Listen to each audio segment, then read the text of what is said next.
أعوذ بالله من الشيطان الرجيم بسم الله الرحمن الرحيم الحمد لله رب العالمين وصلى الله على محمد وعلى آله وصحبه أجمعين. Assalamu alaikum, my brothers in Islam. This video I am referring it to Muslim scholars who actually read on their own to understand Islam, the Sunnah, and then transmit it to others, and the Imams. Now, I have just finished my Isha prayer, Nigerian time after 12 midnight. So Allah has descended to the lower heavens. Now He met me reading Inshiqaq, Surah Inshiqaq, in the second rak'ah, was sujood. Now, how many times I have not, it is definitely extremely rare,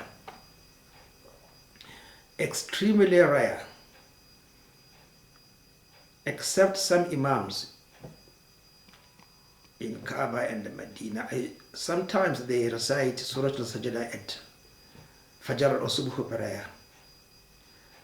But besides Friday, who amongst our scholars and the Imams is in the habit of reciting verses or surahs, 15 of them, was sajada? Truly speaking, I don't think in Nigeria, in the north, there is any Imam who recites surahs or sajada in Fajr prayer. I am proud, I must be arrogant, because Ali, as I said, I like him because of his arrogance. He said, look, I am from Banu Mahazumi and Banu Hashim, and I am the first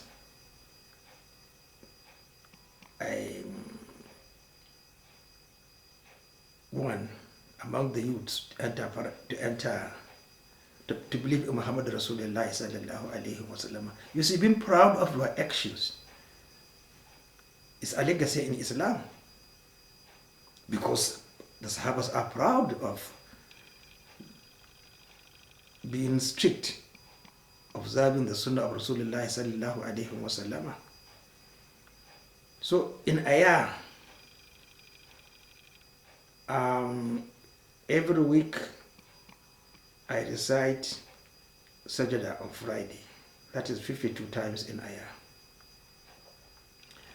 And then I recite Sajda 30 in a month.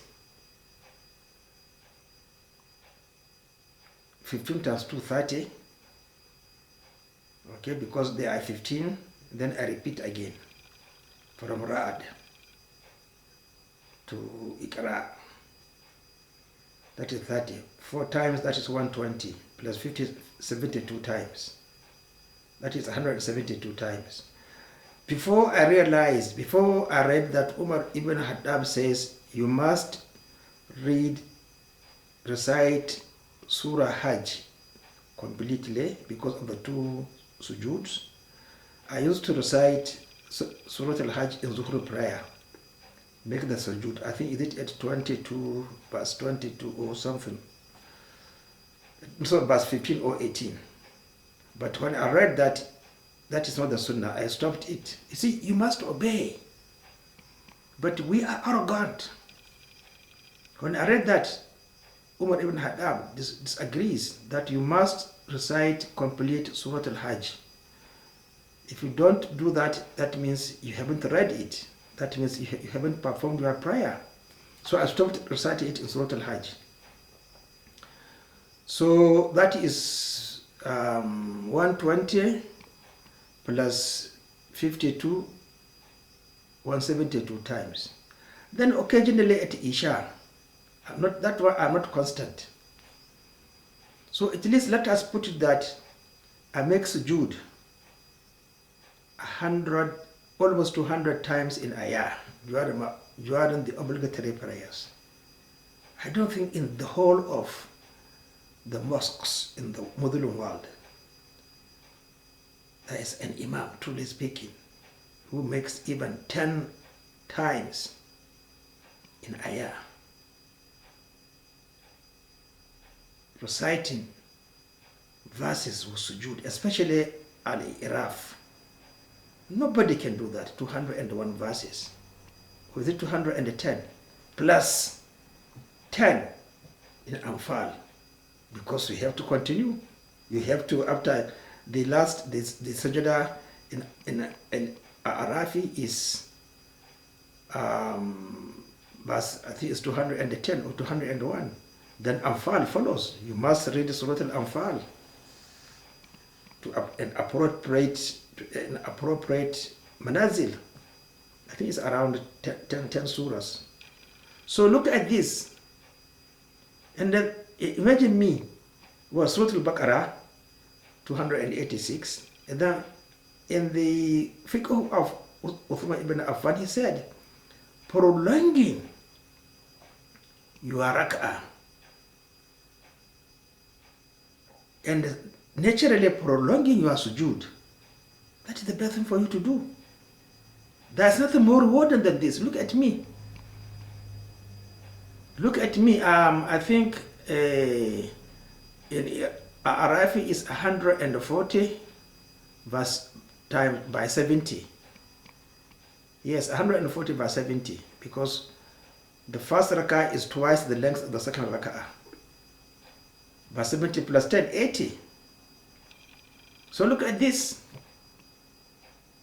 So my brothers, I am very proud of myself.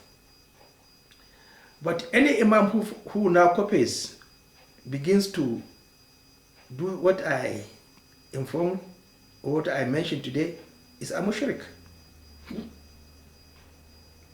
It's a mushrik.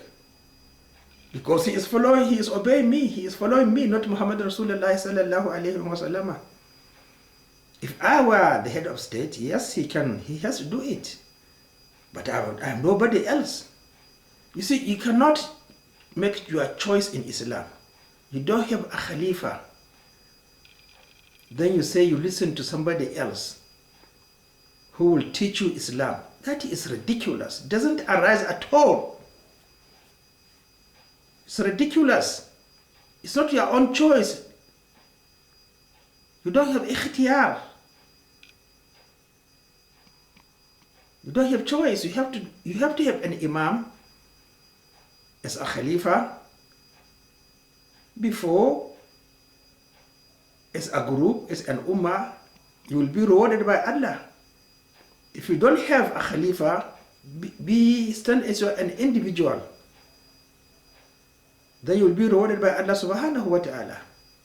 Because you can't go for jihad if you don't have a khalifa. My brothers, I'm sorry for you. Assalamu alaikum.